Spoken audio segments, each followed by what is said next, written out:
topic we will start, that is judicial precedent. As we are starting with the chapter sources of law. So first source is custom, which we already taught it in the previous video. Second source is judicial precedent.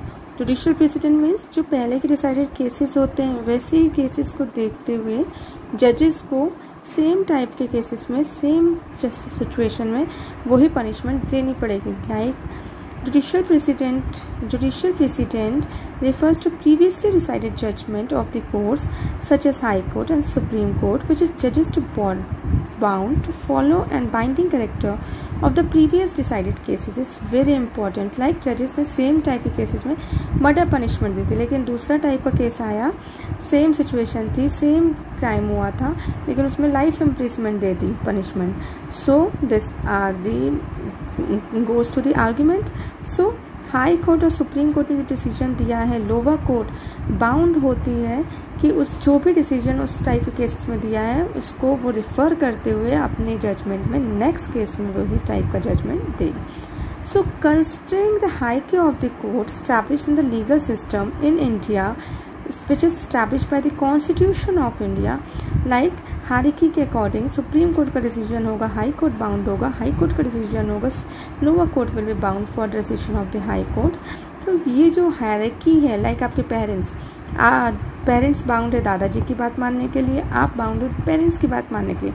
तो likewise Indian court system में भी hierarchy चल रही है, high court, supreme court and subordinate court. So subordinate court will be bound to obey the rules or regulation which is made or decisions made by the High Court and Supreme Court.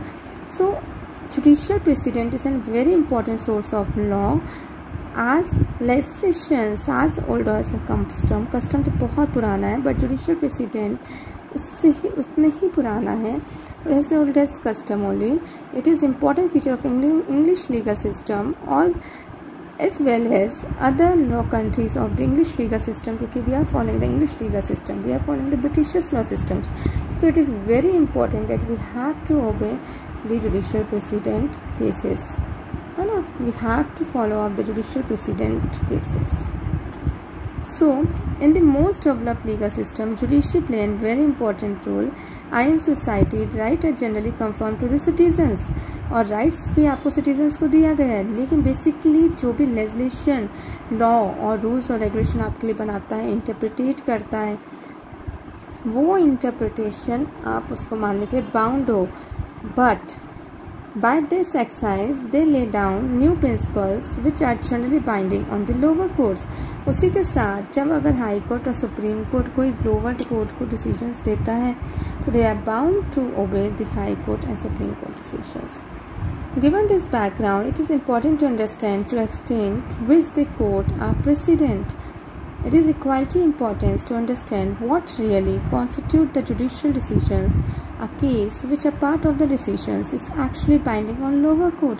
लेकिन ये भी समझना बहुत ज़रूरी है कि कौन से decisions और कैसे टाइप के केसेस लोअर कोर्ट मानने के लिए बाउंड है, लोअर कोर्ट को मानना ही होगा. This is equal important as which type of cases judicial precedent are given, they are important. So अपन इस टाइप के डिसीजंस को समझने के लिए we will take doctrine of precedent in India like pre independence and post independence. इस concept को समझने के लिए जब इंडिपेंडेंस नहीं हुआ था उस समय according to section 212 of the Government of India Act laid down federal court and any judgment of Privy Council was binding on the all court of the British India. British India के सारे court pre India में उस समय law system कोई stability नहीं थी. सो जो Britishers court होते थे, जो ब्रिटिशर्स कोर्ट होते थे वो प्रीवी काउंसिल की हर एक बात, सबसे ऊपर वाला कोर्ट कौन सा होता था, प्रीवी काउंसिल. सो आपके जो भी डिसीजंस होते थे वो उनके मानने के लिए बाउंड होते थे. बट आफ्टर पोस्ट इंडिपेंडेंस जब आपके सुप्रीम कोर्ट, हाई कोर्ट और सबऑर्डिनेट कोर्ट को बना दिया गया था, so supreme court become a supreme authority and it acts as a binding on all the court in India, not binding by its own decisions but decision of the federal court और Privi council पहले से चला रहा था, उसी के according आपने इसमें भी डिसाइड किया. सिमिलरली आपने यही बोला है high court binding on all courts within its jurisdictions and similarly the lower court is also bounding क्योंकि lower courts of its decisions. Now, two basically concept which is very important in this topic. 2 marks question must be there of this type questions. That is judicial decision is divided into 2 parts. First is ratio decidendi. Second is obiter dicta. Ratio decidendi means if you are obeying the judicial precedent cases, if you are following in the next judgment also that.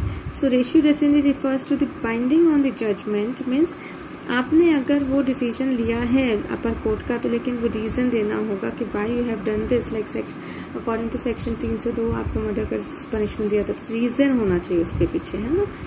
तो reason for the decision it is considered as general principle which deduced by the court from the fact of a particular case and becomes generally binding on the lower court in further decisions. Means अगर high court और supreme court ने उस decision को देते समय कुछ ऐसा बोला था जिसमें रीज़न है कि लाइक मर्डर किया बंदे ने, तो हाँ उसको डेथ सेंटेंस मिला है इसलिए रीज़न, तभी सामने वाले लोअर कोर्ट उस डिसीजन को मानेंगे, अदरवाइज नहीं मानेंगे. Second, obiter dicta set by the way means to the part of judicial decision, generally observation of judge and do not have any binding authority.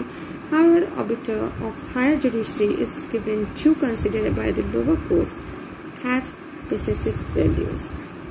Means okay, obiter dictum means judicial decisions are generally observing the judges did not binding the authority set by the way, कि आपने जजेस को bound कर दिया कि हाँ आपने वो कैसे बोला था, वो डिसीजन आपने किस लिए दिया था, क्या आपको हायर अथॉरिटी ने फोर्स किया था, क्या आपको लोअर कोर्ट से कुछ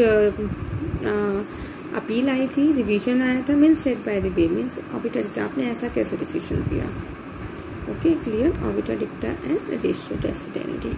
In this concept, we have to understand the hierarchy of court system in British India. At that time, in the hierarchy, above first senior court is Privy Council. Privy Council के decision को federal court मानता था, federal court के decision को high court मानता था, and the high court will be covered by presidency court in town and municipal court, जो छोटे मोटे कोर्ट्स होते हैं इन द डिस्ट्रिक्ट्स. सो ये जो कोर्ट्स थी वो हायरार्की सिस्टम के अकॉर्डिंगली ऊपर वाले कोर्ट की डिसीजंस को ओबे करती थी. Similarly this is very important, hierarchy of criminal justice system in India. आज की डेट में आपकी हायरार्की कैसे चलती है? Supreme court first court, second below it high court, below it session court, next assistant session court. Assistant session court is again divided into chief judicial magistrate and chief judicial metropolitan magistrate, and here the CJM is again divided into judicial magistrate of first class and second class and special judicial magistrate. Means this is the hierarchy of the criminal justice if the case is related to criminal. So this hierarchy system will be followed by the court, and in the hierarchy system in the civil cases. So in the civil cases, foremost is the Supreme Court, next to it High Court, next to it District Court, which is there in the Katni also, District Court. Then below it Subordinate Court, first class. Then below it Subordinate Court, class 2. Subordinate judges class 2 will be seated. तो क्या क्या होगा कि जैसे कि आपके सबसे supreme court ने कोई डिसीजन दे दिया, तो that will be followed by the high court. If high court given any decisions then that will be followed by the district court. District court will be followed by the subordinate judge, and this subordinate judge is again divided into small cause court and the municipal courts. Municipal courts छोटे मोटे से courts होते हैं, disputes को solve करते हैं. This is followed by